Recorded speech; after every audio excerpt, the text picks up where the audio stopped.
Kasalukuyan po na may dalawang weather system ang nakakaapekto sa ating bansa.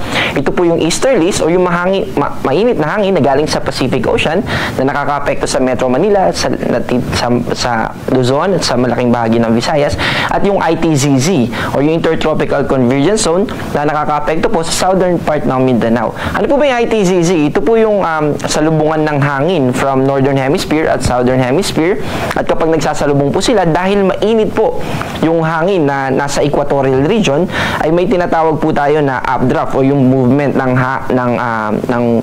hangin from surface papunta sa himpapawid o sa upper part ng atmosphere. At yun po yung nagko-contribute kaya maulap po yung at maraming mga pag-ulan ang dala ng ITZZ. At yan po yung nakakaapekto currently sa Zamboanga, lalo na po sa Tawi-Tawi, Sulu at sa Basilan. At yung isa naman po ay yung easterlies. Pero bakit nga po kaya mainit?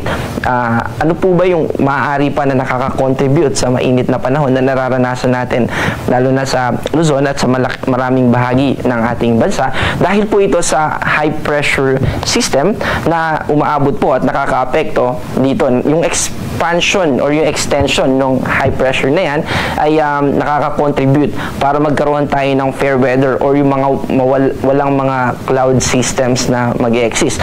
Kung alam po natin yung low pressure area, yung mga bagyo, papunta po sa updraft yung mga movement ng hangin na yun, kaya may mga kaulapan. Pero kapag high pressure naman po, ay pababa naman po yung hangin at nag-i-spread sa surface.